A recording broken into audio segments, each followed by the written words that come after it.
All right, so Krystal and Sagar from Breaking Points catching a lot of heat for the interview of RFK, in particular Krystal. Right now, I'm gonna be honest with you. All right, like I watch Breaking Points on a regular basis only because like they do cover the news, right, and they do cover the news in a lot of ways that I do enjoy, right.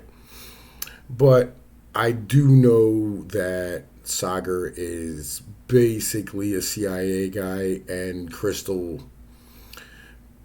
a corporate media person. Like Krystal's all about like the suburban life. You know what I'm saying? She's a yuppie type.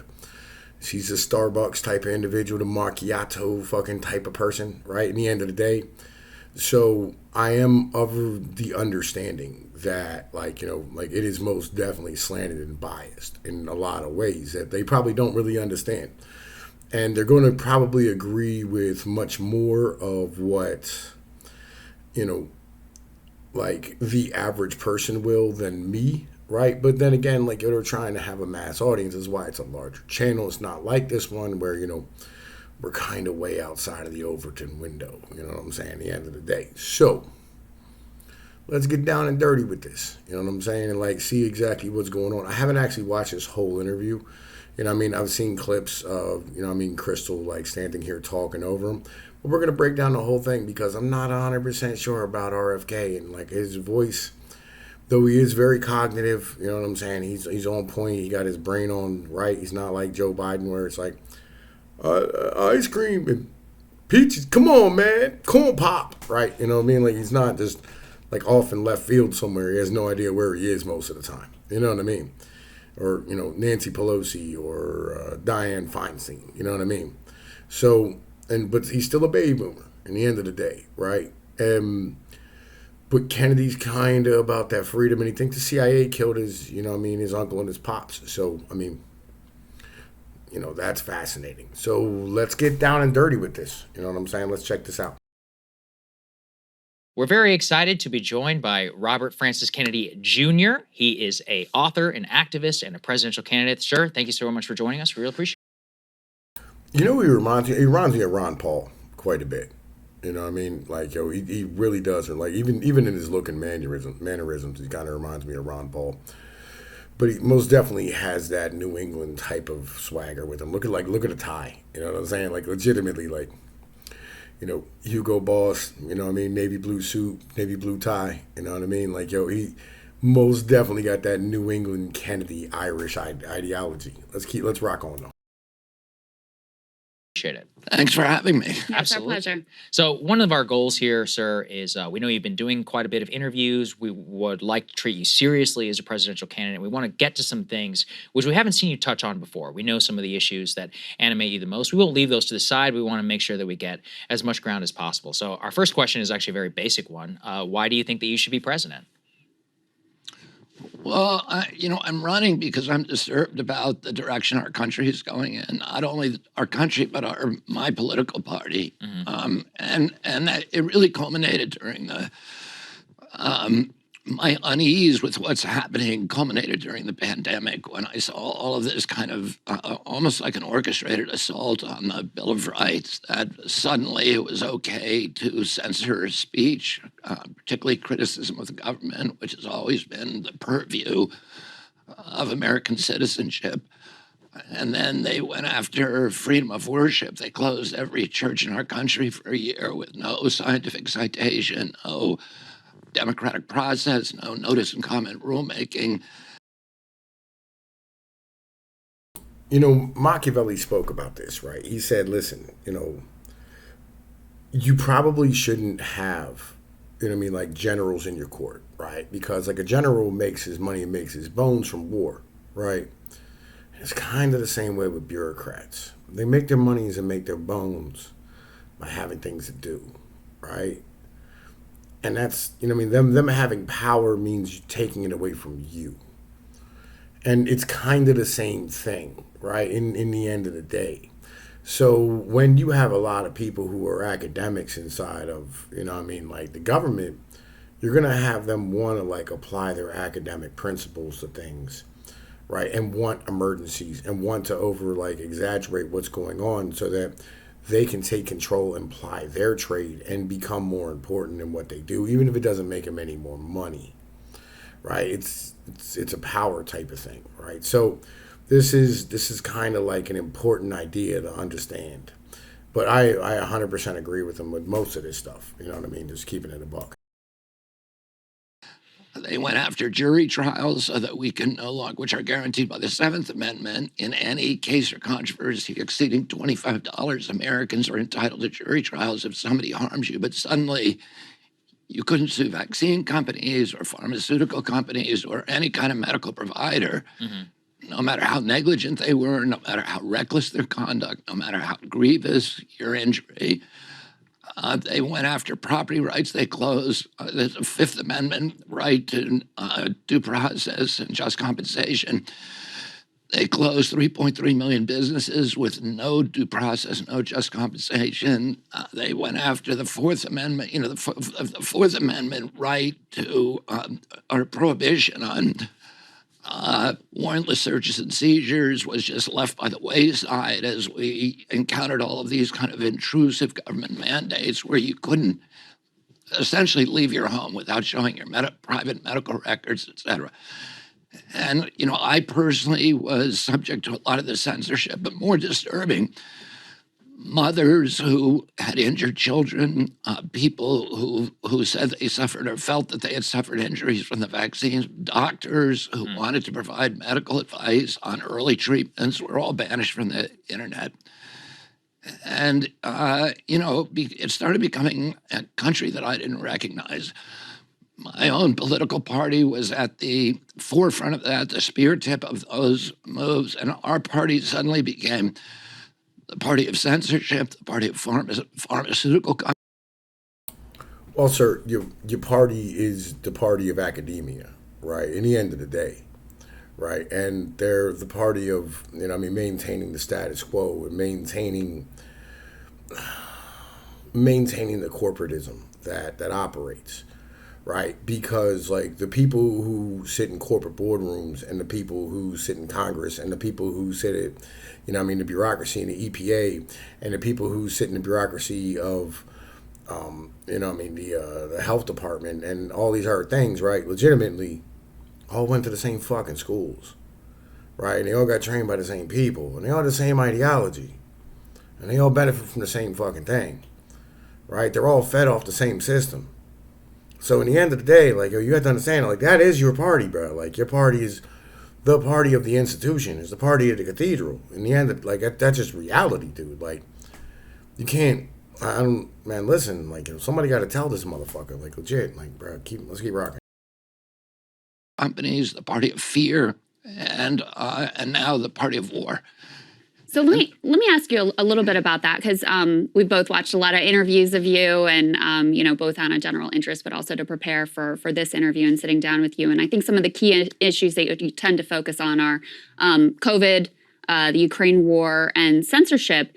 Those are all issues where you seem to be in basic agreement with the former president, Donald Trump. So I'd love for you to lay out, what do you see as some of the most critical differences you have with the former president? Well, I have a lot of not only issue differences, but stylistic differences. I think my approach to people and politics is very different.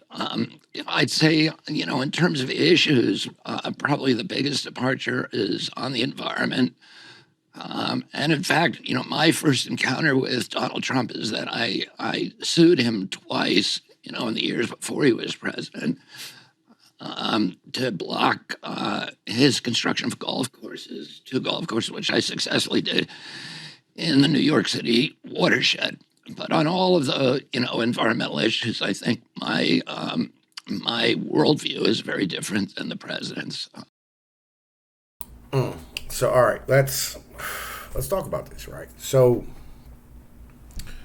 stylistically, yes, sorta. Right, and I understand, like, yeah, he's much like RFK is much more educated on the environmental factors of things as far as because I know RFK, like, he's represented a whole bunch, like, he's a lawyer, so he's represented a whole bunch of families in cases where, like, they've been harmed by commercial fishing or like industrial like plant waste coming off of places and fucking up fishermen, right? These type of things.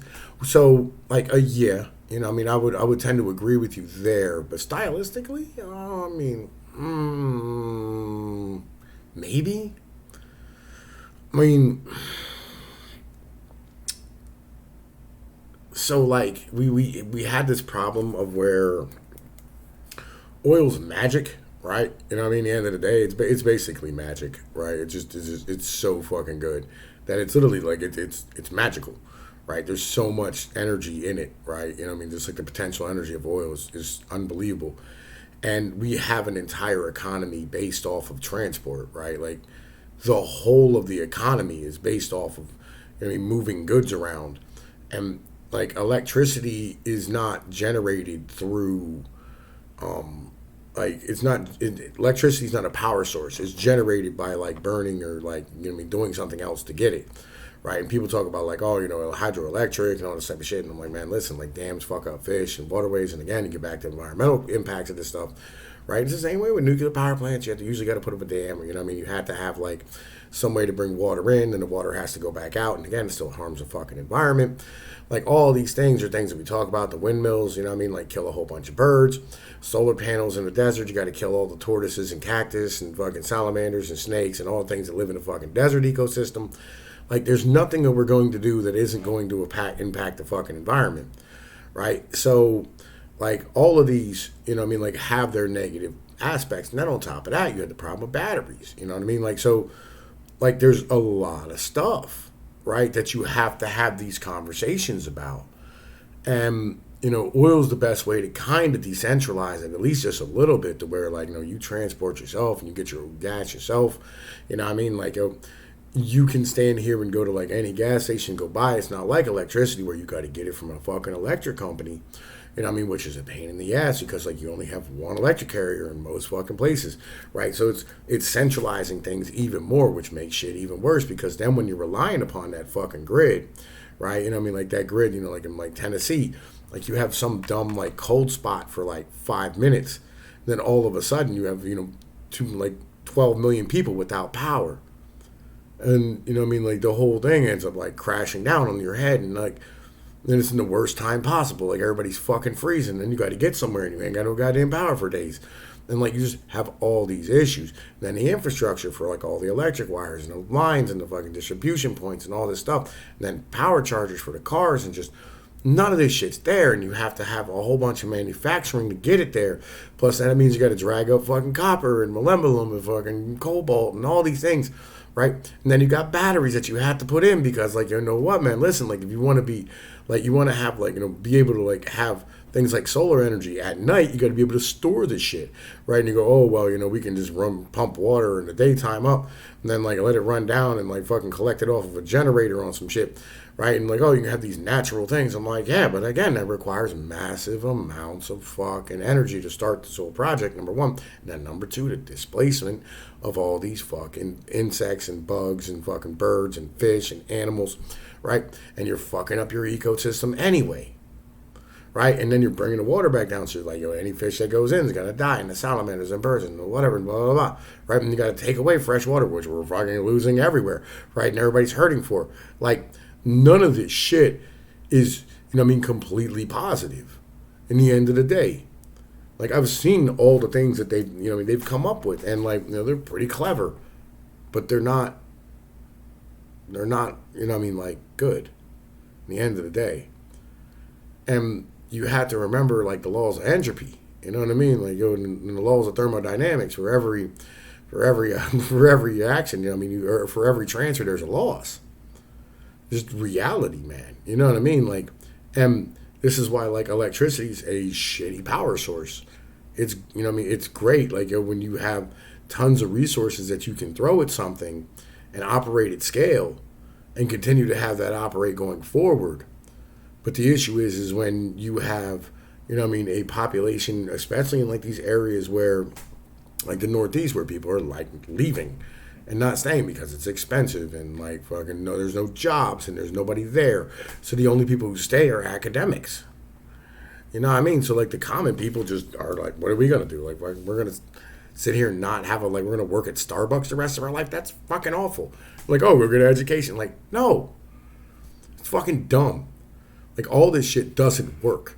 At the end of the day, like, it's stupid. So, like, this is kind of the problem that you have with these type of mentalities in the end of the day. You know, like, there's problems everywhere, right? And, like, sorting it out and understanding that, like, you're going to have, you know what I mean, things like oil and coal always be part of your mix. It just is what it is. You're going to have to build nuclear plants. And that takes 10, 12, 15, 20 years now because of our government's trash, right? Because of the bureaucrats that came out of the fucking colleges, right? Then guys like him who sue the fuck out of everybody all the time for, like, you know, oh, you know, you're impacting my ecological fucking nature. And, you know, what about radiation leaks and what's the protection? And, like, it's insane the amount of, like bureaucracy, red tape, paperwork that goes into these things. But let's keep rocking though. You know, I'm happy to talk about any of the other issues. What about the current president? So when you obviously are running against an incumbent president, I was thinking a little bit about your father. He decided to run in 1968. He said he wanted to save the party from LBJ, from the chaos of Vietnam. You're running against an incumbent president as well. Is there a similarity there? Like, what do you want to save America from Joe Biden from? What exactly? Well, you know, the Forever Wars, you know, which was really kind of a Republican issue, and it's flipped now. You know, I think there are many more Republicans who are skeptical. That's very weird, right? You know what I mean? Because I'll be honest with you, all right? So, like, the only time it's been a forever war was, like, George Bush. That's the only time that's ever happened in the history, right? The rest of them have all been fucking Democrats, right? Going back to, you know what I mean, like Truman and Johnson and, like, fucking all these other guys, right, who started these, like, Vietnam, for instance, was started by Johnson, right? You know what I mean? He was a Democrat, right? This has always been, you know what I mean, like a Democrat thing. Get nothing misunderstood about that. And this is a bullshit talking point he should have been called out on right here. Like, you should be like, hold up. Wasn't Johnson a Democrat, started the Vietnam War? Like, the only forever war that we had that was terrible, like, let's keep it a buck, was Iraq and Afghanistan, which was started by Bush. I agree, right? But it was continued on by Obama, you know what I mean, the drone striker in chief. You know what I mean? Like, Obama dropped so many bombs on Libya, they ran out of fucking bombs. Like, getting nothing misunderstood about that.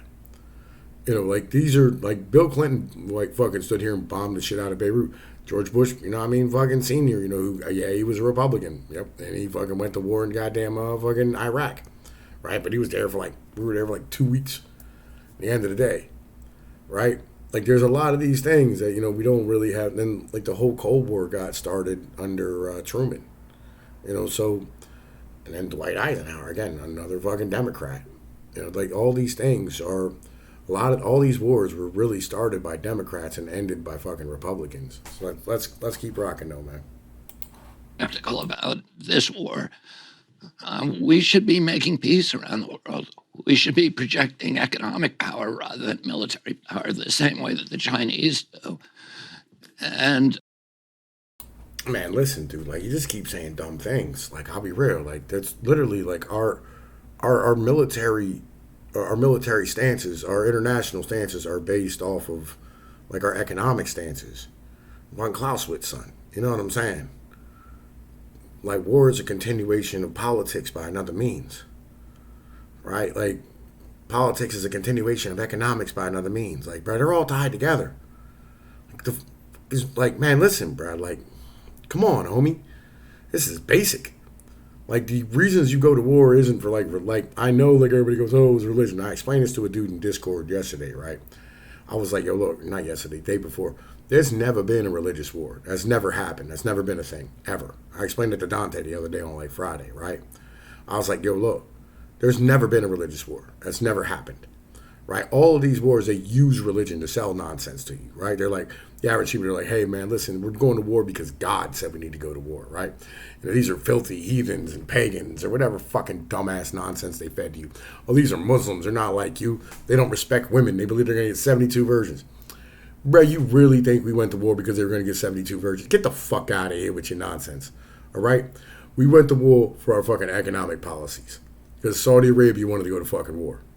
Reality, all right? Let's keep rocking though, bro. Let's keep rocking. Instead, the war is now our major industry, and weapons are one of our largest exports. And that's, that's the inverse of everything that America was supposed to represent to the world. My uncle, President Kennedy, said when he was asked by one of his two best friends, Ben Bradley, who Wait. Hang on, man. Let me get this straight, right? Hang on, man. Since like 19, let's call it 1919, right? You know what I mean? Because like that's when America really hit the world stage, World War One. Okay. Excuse me, right? We went in World War One, right? Legitimately. And we sat here and went in and went to war, right? And that was like our main aspect of things was, the infinite money glitch and massive amounts of like, resources being handed to people, right? Being handed to other countries to conduct war. And then World War II was the same thing. Infinite money glitch, massive amounts of resources handed to people, handed to other countries and other nations to go conduct war. And then from then on, the Bretton Woods Agreement was a basic premise of we protect world trade. You know what I mean? Everybody gets to trade freely. We get to write your defense policy. So like you stand here and, like fight the Russians for us. You know what I mean? We break the Soviet Union. That was the premise, bro. Like economics and war has always been linked in America, and it's always been all policy to go bomb anybody who doesn't get on the economic platform of America.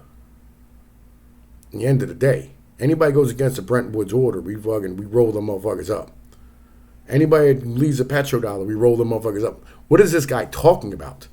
Like, yo, what is this, man? Listen, come on, bro. Like, yo, get your head right, bro. This is fucking dumb. who was the publisher of the Washington Post, asked him what he wanted on his gravestone, and he said he kept the peace. And when Bradley asked him about that, he said he felt that the principal job of a president was to keep the country out of war. My uncle had been in World War II. He lost his brother in World War II. His father was adamantly had opposed World War I. As ambassador to England, he had tried to keep the country out of war. This is before we knew about Hitler's atrocities. The final solution didn't begin until 1943. My grandfather believed that the best strategy for the United States. There's a famous historian called Paul Kennedy, who's no relationship to me. He's a Yale historian. He did this very influential book on the declines of empires, and he went through all of the empires in the last 500 years and shows that each one of them destroyed itself, cannibalized itself by overextending its military abroad. And my grandfather knew that. My grandfather had 9 kids. He could not conceive of an issue that would be worth the sacrifice of his child. My own son fought in the Ukraine war, in the Kharkiv offensive. He joined without telling us. He went over to the Ukraine, joined the Foreign Legion, and he fought as a machine gunner for a special forces unit. But I can't conceive the grief that I would feel if I lost my son in that conflict. And there are 300,000. Y'all are Kennedys. Y'all have a way of like, I don't want to put this the wrong way, but dying under weird circumstances, and he's over there fighting in the war as a machine gunner. I'm just putting this out here. It might not be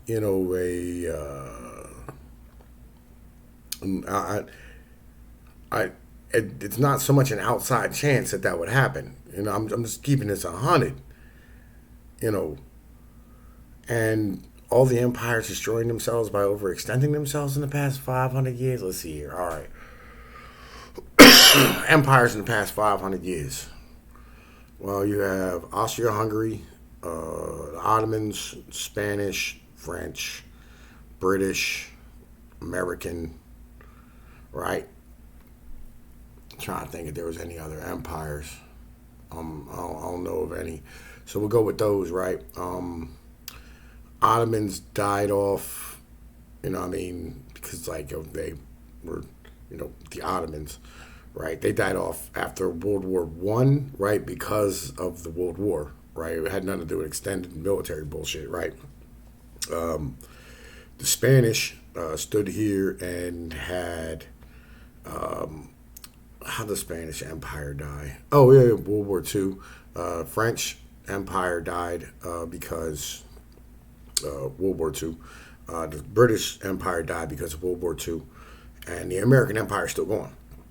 But basically, we ended the age of empires during World War Two, and the reason is because of the fact that like basically all these countries, whether it be Germany, France, England, whoever it is, right? Like you didn't want to do trade with your neighbor because of the fact that you constantly got into war, right? You constantly went into warfare, things of this nature, and like you ended up having the Americans go, yo, look, here's what we're gonna do. We'll protect all of y'all's trade, right? We'll protect all of y'all's, like trade routes and allow you, to sell all your goods to us. Like that was the agreement with Bretton Woods, right? That was what the Bretton Woods agreement was about, right? And the only thing that you have to do for us is let us write your defense policy, and that's it, right? And we put everybody on the same side, and they formed the European Union. Like these empires didn't die because of overextension of military shit, right? These empires died because these empires were going to die, right? In a new age of democracy, because like kingdoms were coming to an end, right? Like this is what it is. Like there was like the idea of like democracy was like the idea of liberal democracy was like taking its place in history as a whole, right? And America became a thing. And because America's, like the greatest fucking geographical fucking advantage you could possibly have, right? More miles of navigable waterway than any other place in the entire world combined, right? All the natural resources you need, right? And that waterway all overlays the greatest piece of arable land in the world, right? All these things, right? We have the greatest advantage. And then on top of that, we have ocean moats on both sides of us. That's why these empires ended, because they got their asses handed to us by us. Like that's just, I'm just saying, bro, like your history's kind of terrible. Ukrainian parents who have lost their children, and maybe as many as 70 or 80,000 Russian parents, which is something that I don't think we should be happy about, that we should be celebrating. The war is bad for us from a geopolitical standpoint. We shouldn't be pushing Russia and China together. And it's, and we went to that war for the right reasons, out of compassion for the best of American Right. Character and virtue. No, we did not. Right? I'm gonna keep this 100 with you. The reason we, got involved in Ukraine is because of the fact that, like, our State Department is, has an idea that, like, what they want to do is they want to have everybody be able to, like, have gay rights in Botswana, right? That's what they give a shit about is gay rights in Botswana. So, like, as long as, like, any place that says we don't want to have gay rights, we don't have trans shit, we will go bomb the shit out of them. Right, because that allows, like, if you don't have gay rights and trans, like acceptance everywhere, then like the corporate world isn't willing to sit here and go there, right? So like, in order for corporations to operate, like, you have to have like all these like open policies about all this nonsense. That's the reality of things. That's why we want to break Russia, is because Russia don't want to accept, the idea that like, all their kids could cut their penises off. That's just, this is really what this fucking whole thing's about. It's so dumb. This is why, like, I don't understand, like, why we're doing it. But let's keep going. Virtues, the compassion for the Ukrainian people who were victimized by an illegal and brutal war invasion by the Russians. But it ceased at some point being a humanitarian mission, and it became an agenda, a geopolitical agenda to exhaust Russia, to do regime change with Vladimir Putin, which is the opposite of humanitarian impulse. Sure. And they've been out front, up front about that at times. They've admitted that it's the goal. Yeah. One quibble with you. I've seen you mention this 300,000 Ukrainian deaths number a couple of times, and I wasn't able to find. Can you tell us where does that number come from? That was, I forget the name of it. It's the commander of the Ukrainian forces. And it was in his conversation with the NATO commander, which was publicized. Because we saw in the leaked documents it was. I believe that's correct. Okay. But I will provide you with that citation. Okay. Yeah, I'd love to see, because we looked beforehand and weren't able to see that. There were different numbers in the leaked documents, so we just want to be accurate. Well, let me, I'll get you that today. That'd be great. Thank you, sir. Okay. So day one agenda. What are the priorities? The priorities on day one will be pardoning Julian Assange, and then starting to fix NIH, FDA, CDC, get them off of the their subsistence relationship with the pharmaceutical industry, and unraveling that agency capture, putting the right people in that agency who know how to do that.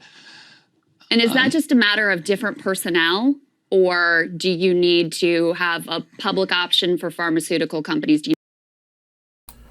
I mean, see, like, these seems like awful priorities, right? I'm not saying Julian Assange, he needs to be pardoned, right? I got you, right? Feel you. I'm with that. I'm with that ideology. But like the idea of like I'm gonna start working with the CDC, the NIH, Department of Health, all this shit, right?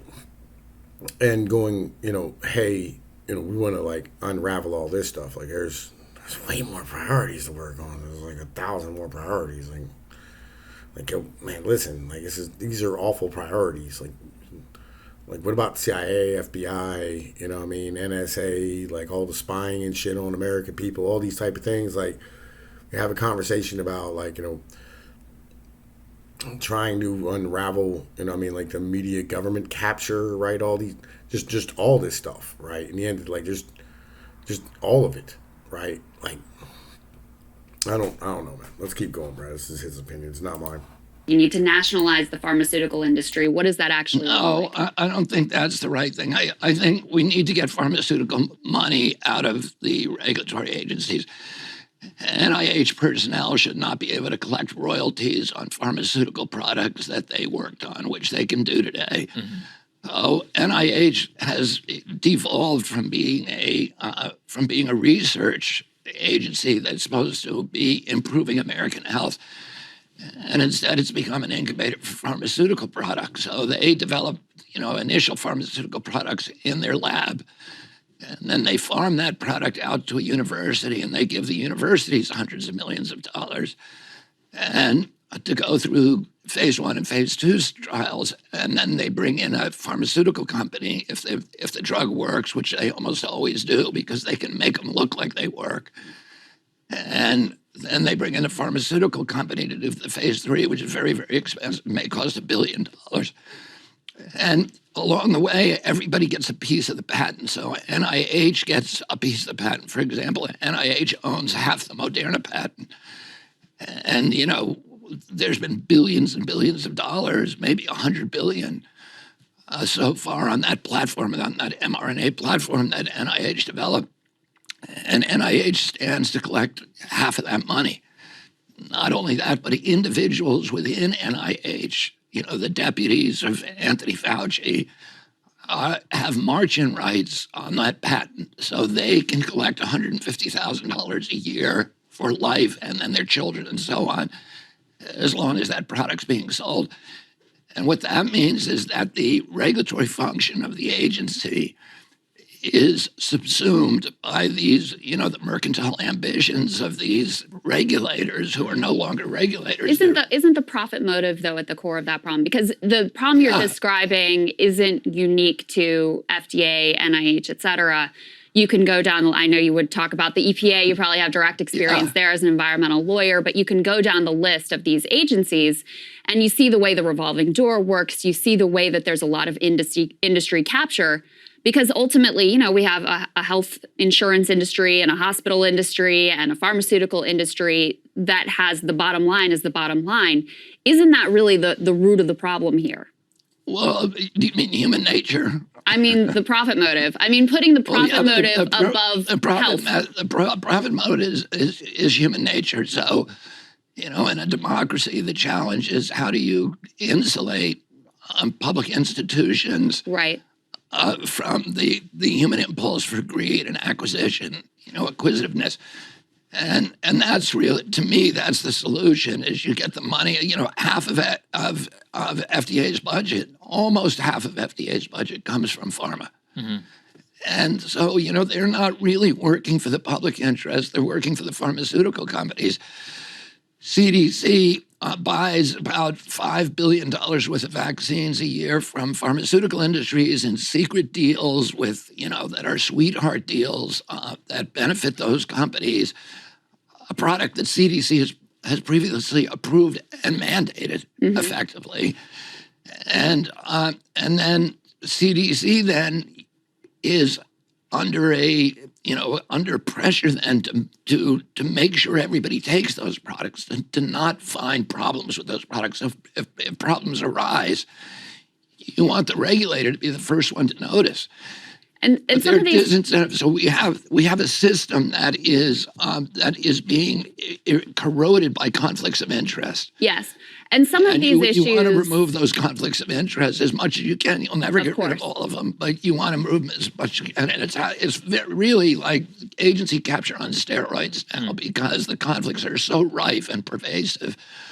And the U.S. healthcare system is uniquely good in certain respects in terms of advanced treatments, et cetera, but uniquely bad in a lot of other respects in terms of, you know, chronic illnesses and the expense. I mean, we pay way more for healthcare than other developed nations, and we get way less.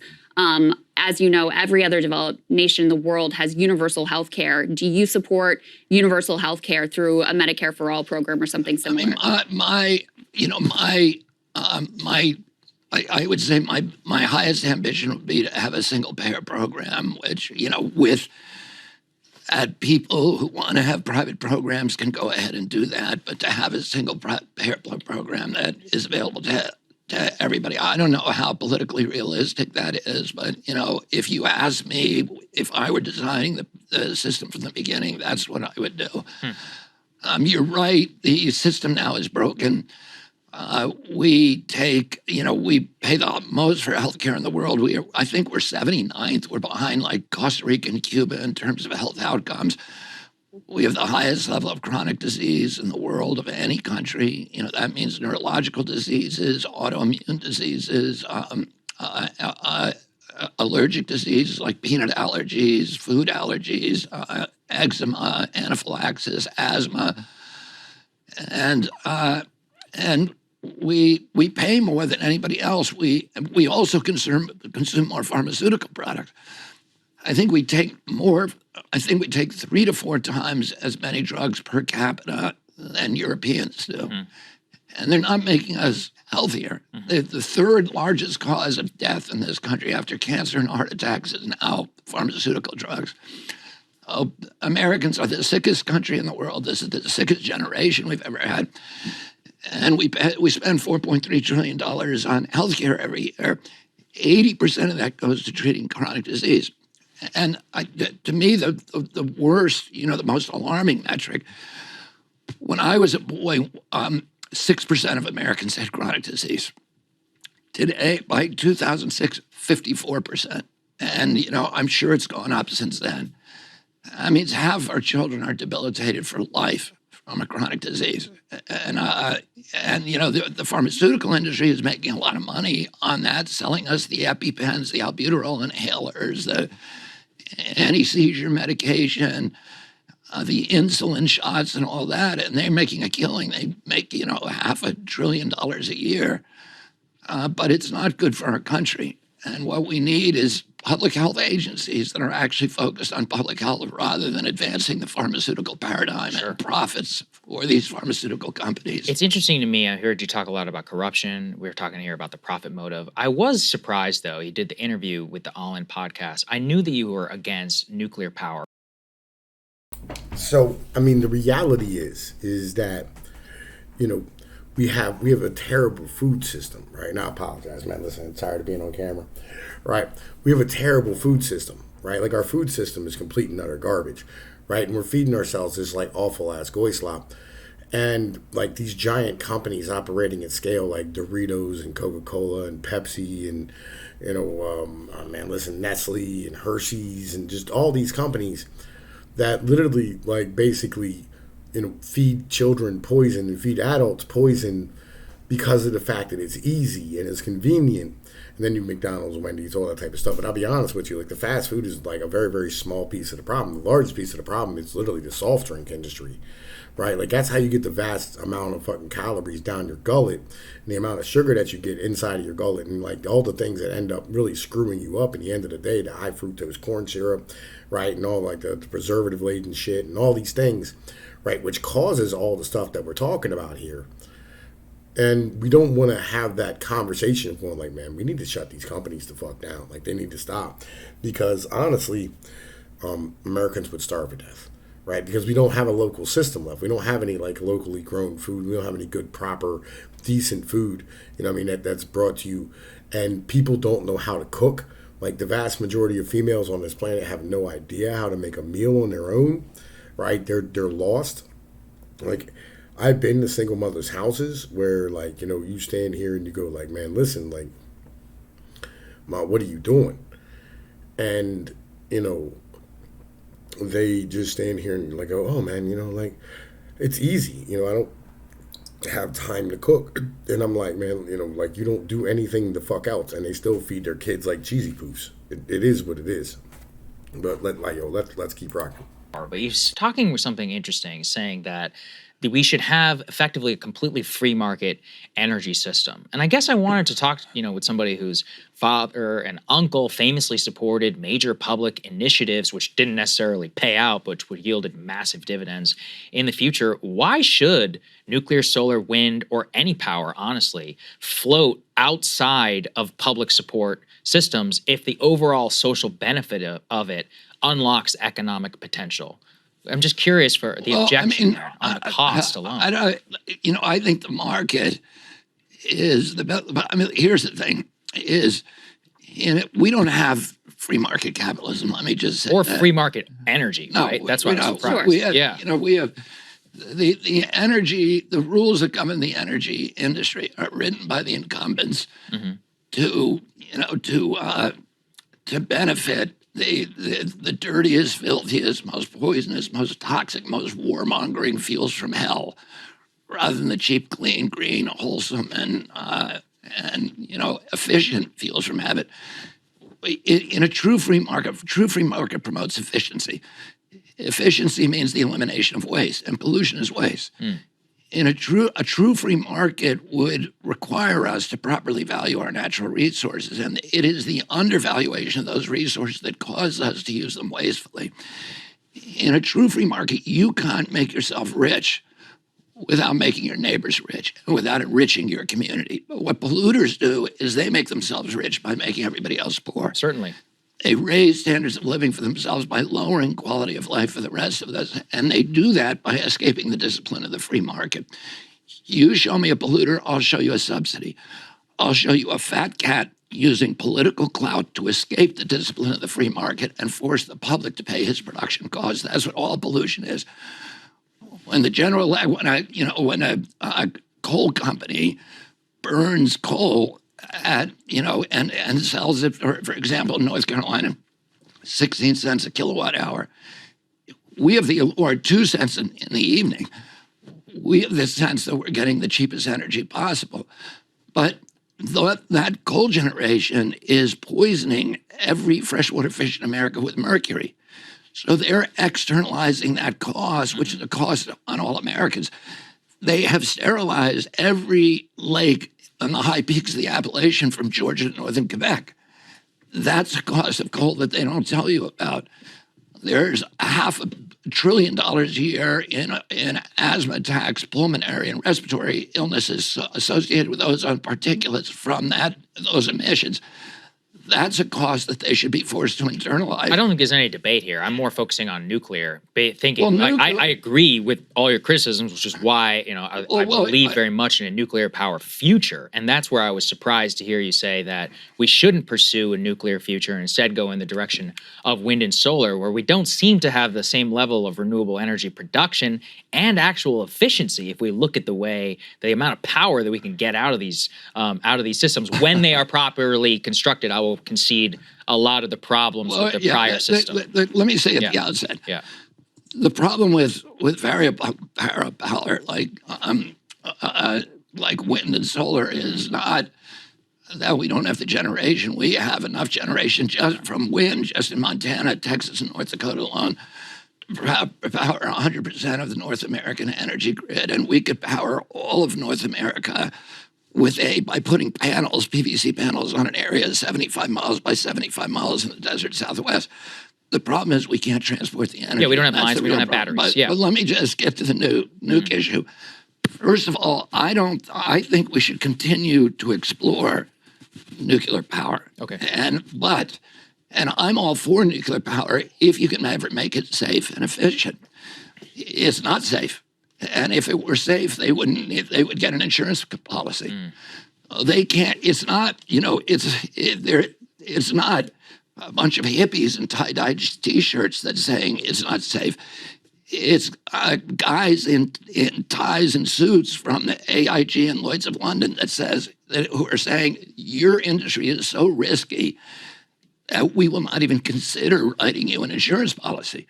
So the nuclear industry had to go to Washington, to the Capitol, in this sleazy legislative maneuver in the middle of the night and pass the Price-Anderson Act, which immunizes all these plants from their own accountability. So if the Indian Point power plant blows up and irradiates all of the homes in Westchester County, New York, and Connecticut, and everybody in New York City makes New York City unpopulable for the next 50 or 60 years, who pays for that? It's not Con Edison. It's not the people who run the plant. The plant is inside. It's just like the vaccine companies do not have to pay for the consequences of their recklessness. I mean, let's be honest here, right? There's been 3 nuclear accidents in the history of nuclear power. 4: Hiroshima, Fukushima. No. It was Chernobyl, Fukushima, 3 Mile Island. I'm trying to think if there was any other ones. I don't think there was any other ones, to be honest with you. 3.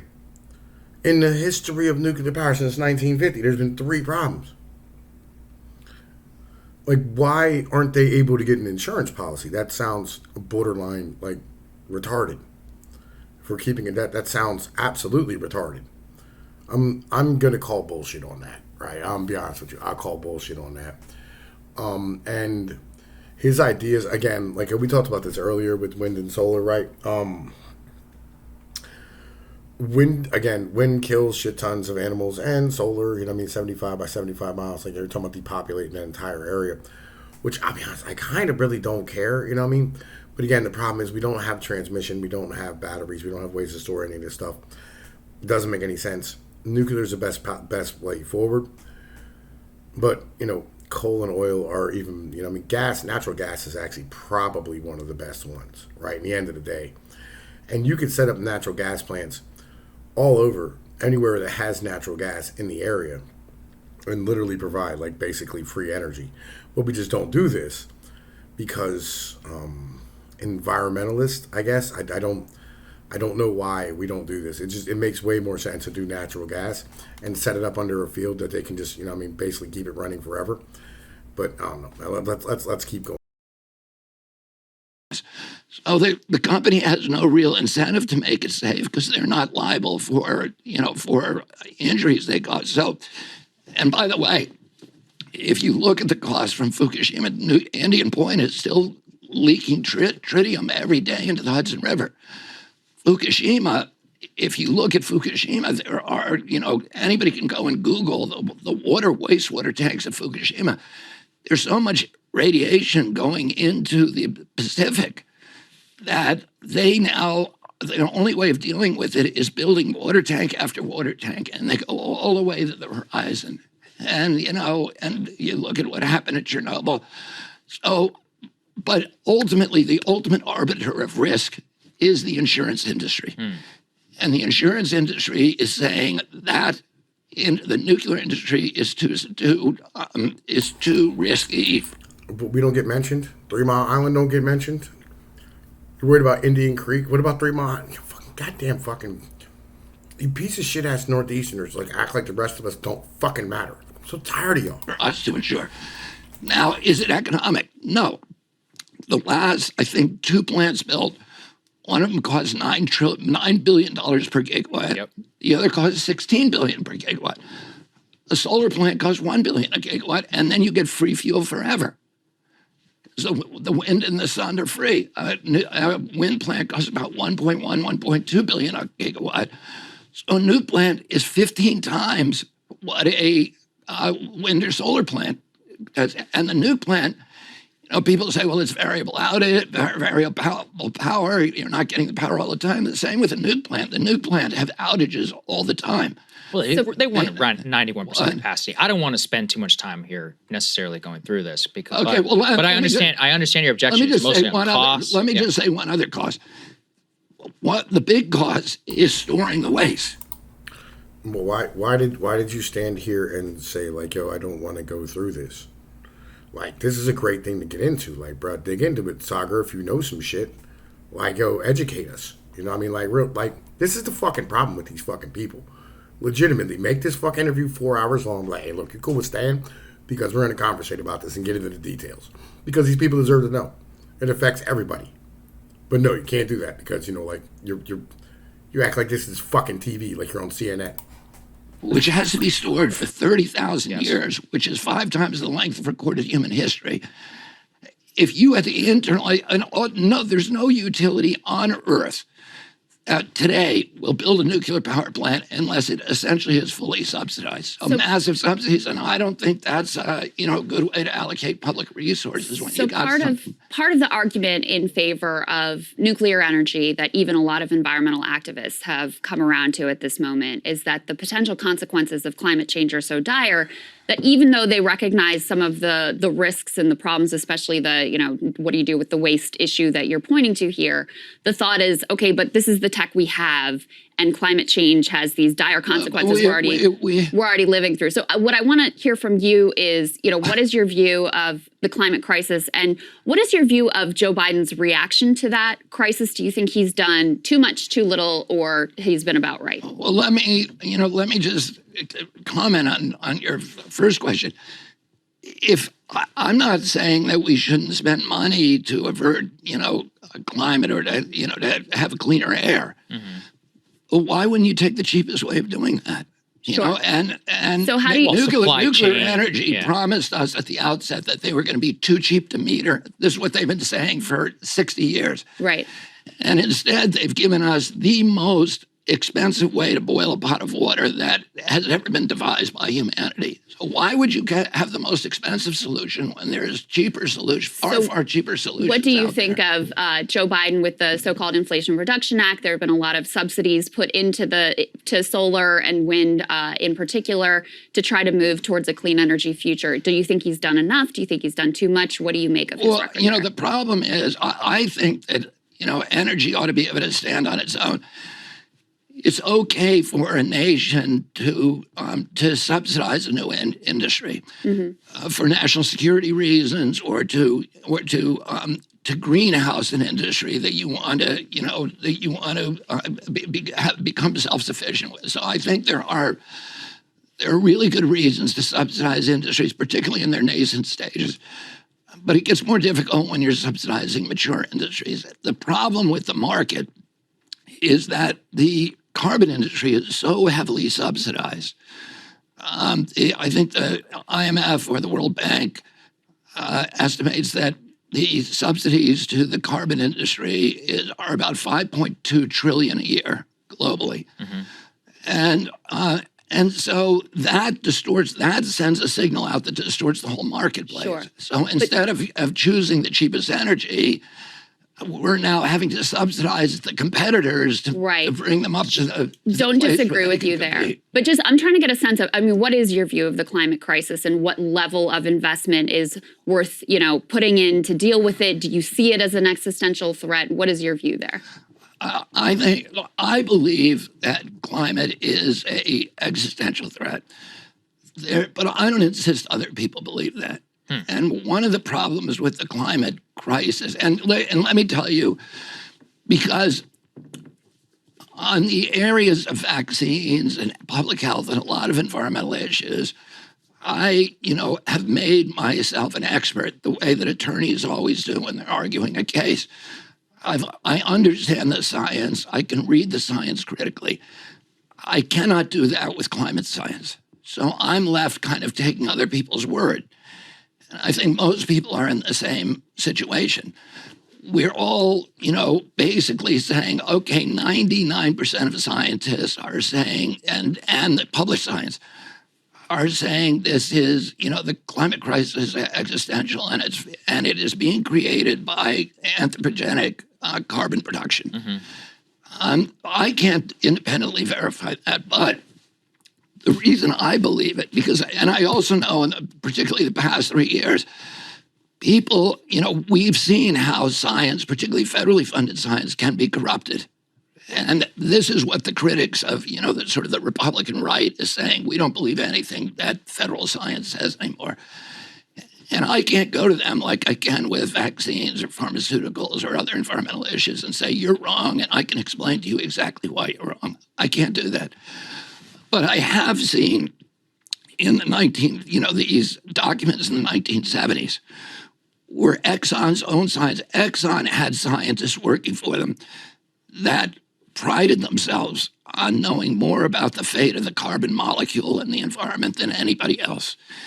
And during that time in the 70s, they were saying to their bosses in the Exxon management, if we continue to burn carbon the way that we are going to warm the globe.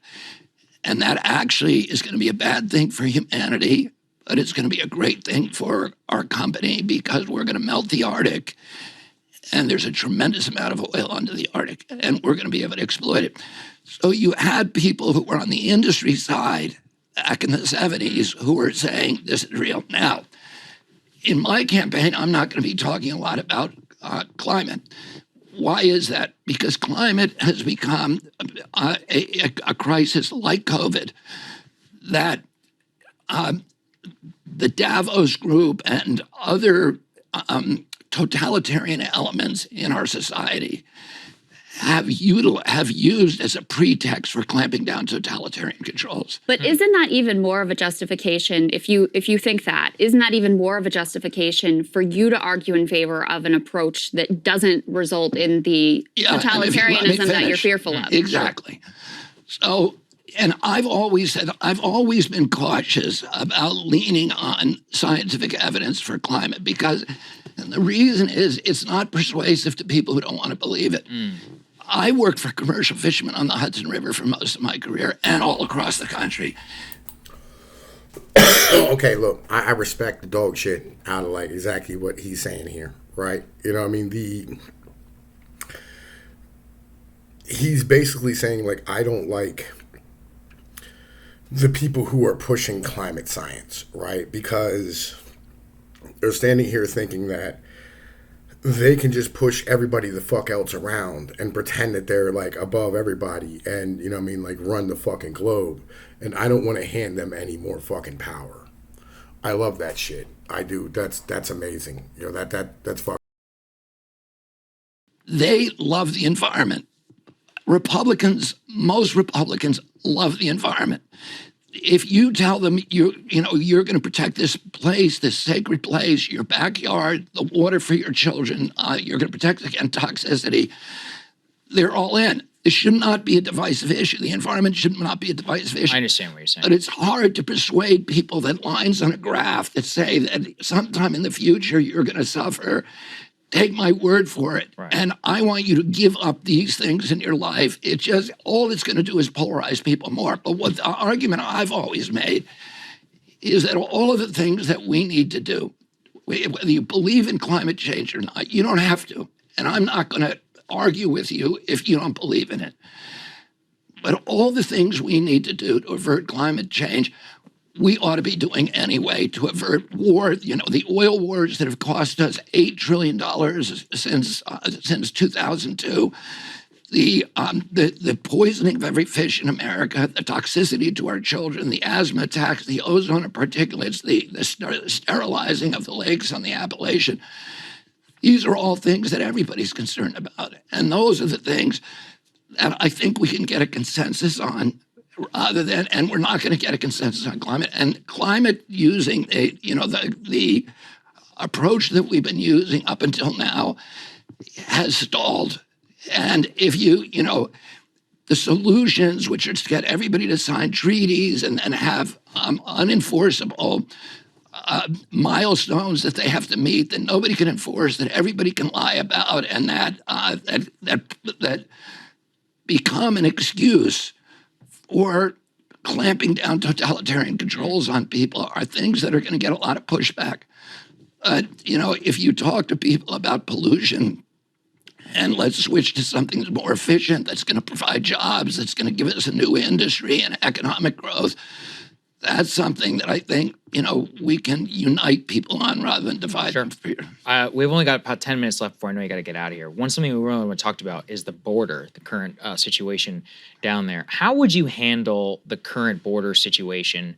Would you preserve and keep the Remain in Mexico policy? What does an ideal asylum and immigration system look like under your presidency?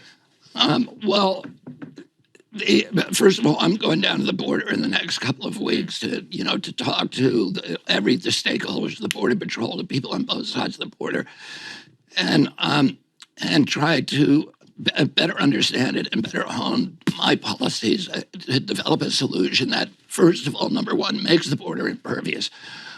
We cannot have people coming over, millions or hundreds of thousands of people coming over illegally. It's not good for our country. It's a humanitarian crisis on the border, and we need to end that.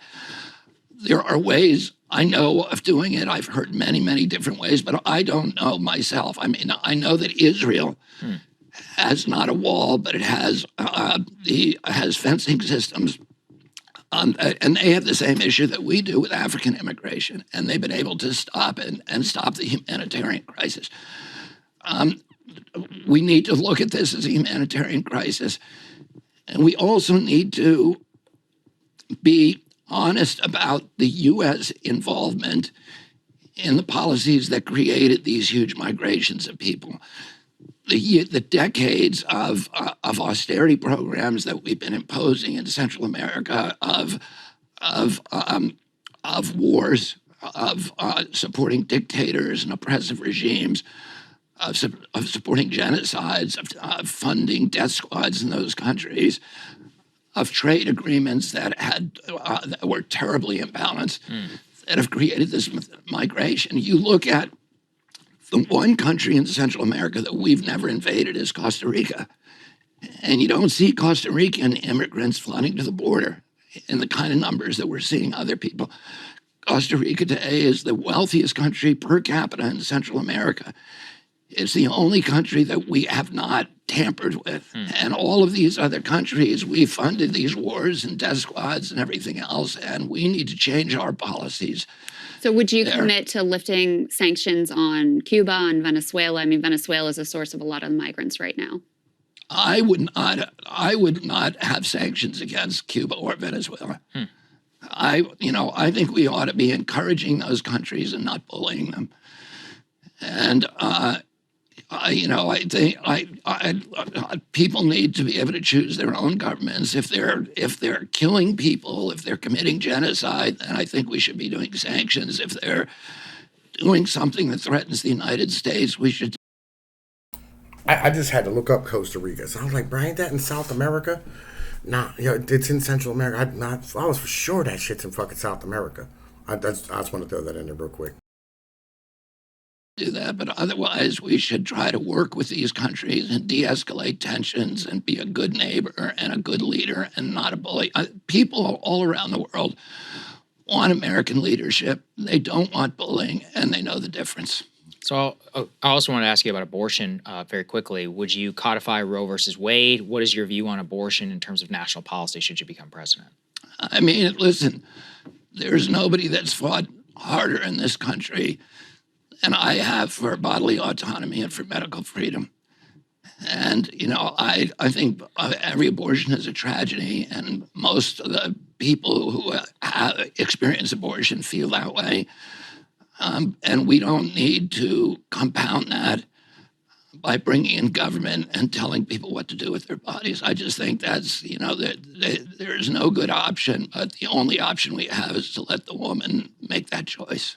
So you'd codify Roe versus Wade, go beyond that potentially? I don't know if you can codify it, but, yeah, I think people ought to have. Would you encourage the Senate and the House to pass that law? Like, what is the ideal abortion federal think, framework? In my view, people should have a right, and government should not be interfering. Okay. So let me ask you about vaccines. This is an area where you and I have significant differences. And, just to level with you. Hold on. Yo, it's time to get it in, bro. This is kind of like the whole reason we watch this fucking video. It's because of this right here. So let's get this started, right? Krystal Ball just got done marrying Kyle Kalinske, which Jesus fucking Christ. First off, Kyle's a cuck, because I'm pretty sure this bitch got like 3 other kids and somebody to fuck else. But secondly, you know what I mean? Man, listen, you're about to see what happens when women do what women do. You on this, like, a lot of what you say I really respond to. I think you're a very genuine person, but the across the board, whether you want to call it vaccine skepticism or anti-vax advocacy, which has been a central part of what you've been up to for the past number of years.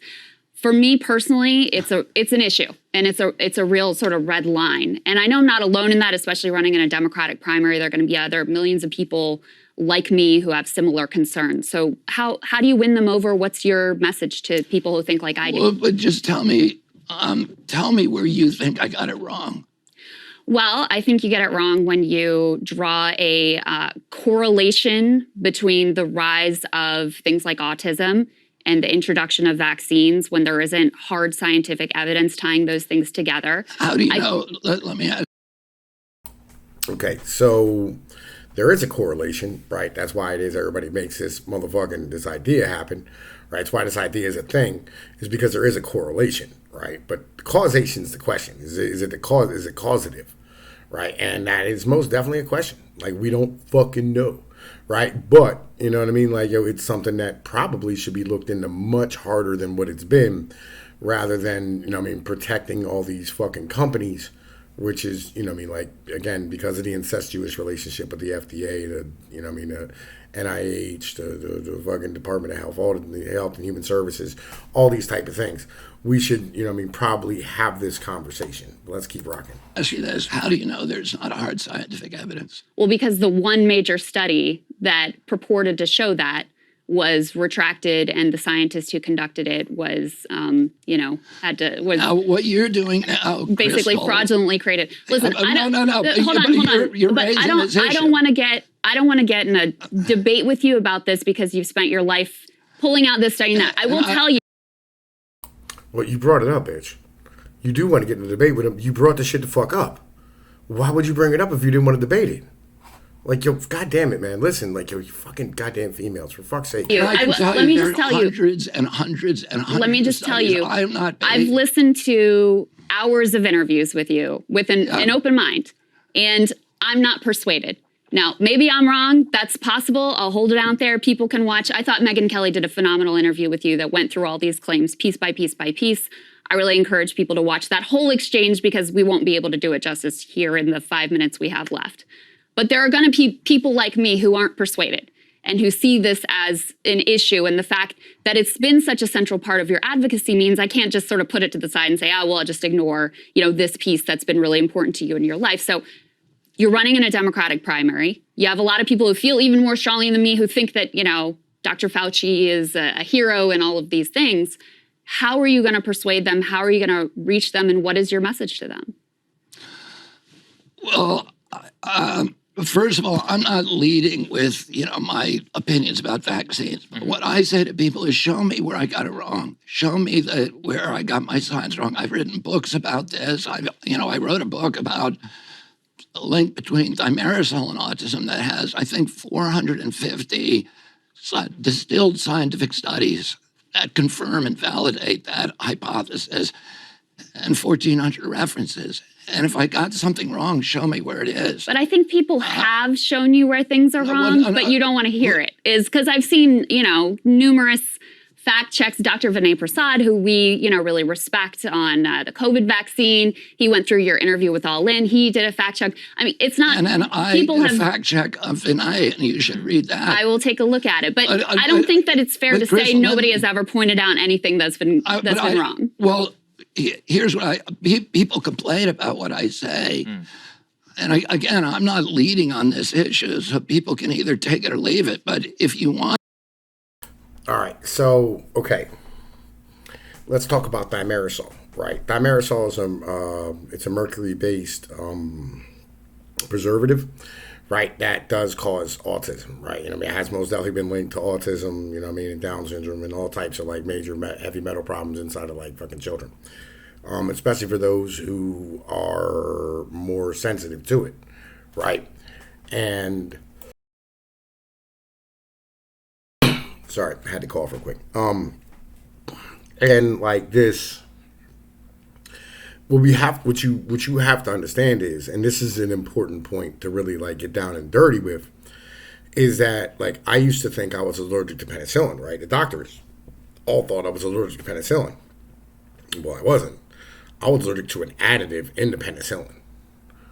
Big fucking difference, right? And because of the fact that they do these things quietly and don't have these conversations about what it is that they're doing, right? Because they don't want to sit there and publicize heavily that they fucked up, and that the FDA didn't do its fucking research, and that if we found out that one of the guys who approved this preservative or additive or whatever the fuck it is, or whatever it is, right, was getting a kickback for doing these things, that person there would be, not only fiscally liable, but probably criminally liable as well, right? And then once that happens, the entirety of the system ends up, kind of falling down and breaking into pieces because of the fact that, this mentality of us standing here, trusting the government stops being a thing completely. And we realize that, these people are just people, and, they're not above reproach, and we shouldn't be trusting them. Right? So the entire institution falls down and the whole of the government falls down, because right now government's God. And if you find out God is fallible, right, then you stop believing in it and you stop trusting it, and then you stop paying taxes, and then you stop participating in it, and you stop participating in their society, you stop participating in the things that they push. This becomes a major issue for governments as a whole. And this is why it is they cover up things like UFOs and all the other type of shit as well, right? It's all these things, right? Legitimately. But let's keep what you just said about me, that I'm sort of hard-headed and stubborn and just won't give in, you're wrong about that. If somebody shows me where I'm wrong, I'm going to correct it. And, we have probably the most robust fact-checking operation now in North America. I have 350 PhD scientists and MD physicians on, CHD's advisory board, including until recently Luc Montagnier, who won the Nobel Prize for discovering the HIV virus. Chris Portier, who's the head of the National Toxicity Program at NIH, formerly, probably the top toxicologist in America. And if I were saying things that were scientifically unsound, those people would not stay with us. What I would say to you is show me where I got it wrong. Show me a study where I got wrong, and I will change my position. Science is fluid. It's not an embarrassment to me if there's a new scientific study that I haven't seen that comes out and says I'm wrong. That's what you're supposed to do with science. But what I'm saying to you, nobody has done that. If Vinay Prasad, when he did his piece, if he showed me science that was valid, I would say I would change my position. If we got the two of you together, read my response to him. So you say this isn't what you're leading with, but I just have to say, as someone who is watching your candidacy closely and is aware of the advocacy you've been doing and the organization that you are involved with, it's hard for me to believe this won't be an important part of how you govern. So I think that's the most important piece for people to get, who you have to accept there are going to be people like me who just don't agree with you on this. Well, why is this so important to you? I mean, that's really ultimately the actual question at the end of the day. Like, why is this what's important to you, right? Like, legitimately, like, why is it that this here is like, what matters in the end of the day? Because it doesn't make any sense to me.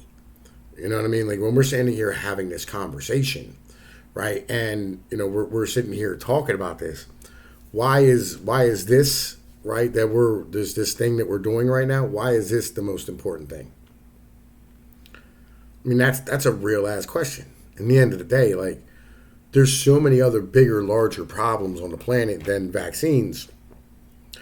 Why is that the red line, right? Is it because of the fact that, like, you feel like if you have an autistic kid and you find out that, like, you're the one that did it to him? I mean, because that's a good possibility, and I'm fine with that, but, like, that's something you got to square in your own head. You know what I mean? Like, legit, like, what is it that, like, you have this major fucking problem with? I don't understand, like, why this is your position. You certainly understand that there are many who do think that the vaccines that we have are more beneficial than harmful, that, got their kids vaccinated and are happy for that decision. So how is this going to impact the way that you govern, or does it not at all? I mean, I'm going to govern according to, evidence-based medicine. That's so the way. Let me give a specific question. If there's another pandemic, in the last pandemic, former President Trump, something we gave him a lot of credit for, he launched Operation Warp Speed. They had a whole of government approach. They used the mRNA technology that was developed using, U.S. taxpayer dollars to get a vaccine out to the population as quickly as possible. How would your approach have differed? My approach would have been a science-based approach. Which means what? Which means and a medicine-based approach, the approach that has been used for, and approved for decades. You look first at therapeutics that are off the shelf, and you look at the efficacy of those. I mean, what I would have done if I was in power then, I would have created an information grid, because now we have this internet that is supposed to benefit us and has become instead an instrument for, totalitarian control. But let's use it for something good. Let's link all 15 million doctors, frontline physicians all over the world, and find out what they're doing to treat this new respiratory virus, and find out what they're saying is working and not working, and then test that with science, and then turn it instantaneously into protocols and recommendations for other scientists. So would a vaccine development be part of that or not? Well, I don't think the vaccine worked. I think, if you think it worked, then try to explain to me the countries that were unvaccinated did much better than our. Many of those countries, because there are a lot of different factors in various countries. So a lot of those countries, as you pointed out before, why do we have the highest death rate in the world by far? I think there are a lot of factors that may go into that. One of them is the fact that we are disproportionately obese as a society. We have the negative health outcomes that you've been talking about. We don't go outside as much as countries, say in Africa. I mean, there are a lot of different factors that may play into that. But I will say, did the vaccines work in the way they were initially promised to prevent spread? No, I don't think so, especially once you got to later variants. But we have a lot of data that shows that in terms of reducing severe hospitalization and death, the vaccines were really important, and maybe there was a cost-benefit analysis. I want to see that data. I know that's what the industry says. There is lots of data, and not just from here, from around the world, that shows the vaccine doses, and not just our vaccines, but ones that were created all around the world, reduce severe hospitalization and death. So in that way, yes, I do very much believe that they work. And let me tell you something. What I believe you're doing now is you're parroting what the public health agencies have been saying, but they do not have a scientific basis for that. And I have another book out that you should look at called Died Suddenly, that goes through all the Johns Hopkins data, which is the dashboard data that everybody uses, and shows exactly what happened when first of all, the vaccine, the Case Western study that is probably the largest, most recent, shows that at most the vaccine gives you a very, very small amount of protection, and that after 7 months, you go into negative efficacy. So you are more, if you got vaccinated, you're more likely to get sick, you're more likely to get severe illness, and you're more likely to die than if you were unvaccinated. I have not seen that. I have seen study after study that shows the opposite. Listen, I don't want to get bogged down in this because I don't think we're going to see eye to eye here, and we have some other questions we want to get to, and your time is short. But we'll put in post, please send us what you're looking at. Yeah, we're happy to We'll put what I'm in. looking at, and people can judge for themselves. Sagar, go ahead. I just think I know you got to get out of here. So, the final one is, the idea is you're sitting here your entire career. One of the things that we have fought a lot about on this show against is corruption, and also the idea of political dynasties. So with you, with the famous last name, your father and your uncle, literal American heroes and people that we think about in terms of central to our history, do you think we should have? There's like a whole movie about like his uncle getting shot in the fucking head, right? Legitimately. I think there was another movie about his fucking dad, like being real. Like, but yeah, man, like it's some bananas ass shit, man. Legitimately, right? Imagine being famous because your dad got, like fucking clipped running for president, and your uncle got clipped as president, shot in the fucking head, and then like Oliver Stone made a movie about it, talking about the conspiracy that like the CIA took him out. Like, man, listen, like that's, I'd love to like sit here and like have him just stand here and go like, man, what do you think about the CIA, bro? Like, I want to hear that. Might be something we have to like check out at some point. Have royal dynasties in politics, as somebody who's last. I don't think we should have royal dynasties in politics, because I don't think we do, but we clearly have, clearly name recognition and, the other things that, give advantage to people whose families have already been in politics, who have infrastructure, who have name recognition, who have a trust that goes with that name, have an advantage. And I don't know how, whether was something that you want to get rid of. But yeah, I would acknowledge that that's a truth. And my final question for you is, do you plan to support whoever the Democratic nominee is? And do you have any intention of running third party if you're running the Democratic primary? I plan on winning the Democratic primaries. Okay, but Democratic nomination. They're rigging things. They're not going to allow debates. It's going to make it very difficult for you. So if something happens and you don't succeed, what then? I do not have a plan B. No plan B? No plan B. And do you plan to endorse, if Joe Biden is the nominee or Marianne Williamson, do you plan to endorse the eventual Democratic nominee? I doubt if I would endorse anybody who's supporting the war. I think that's what my, So you could endorse Trump then? I don't see that happening. You would never endorse President Trump? I don't. I think we have so many differences in style and approach that I probably would never end up there. All right. Well, sir, we appreciate your time. Thank you. You got to get out of here. It. Thank you very much. Thank you, Krystal. Thank you. My pleasure. Absolutely. Hey, guys. All right. So, man, listen. What y'all think? Put it down in the comment section. Let me know what's up. Meantime, it's Tom Piece of Pnoid News. You know the there. Like, share, and subscribe, man. I'm up out of here.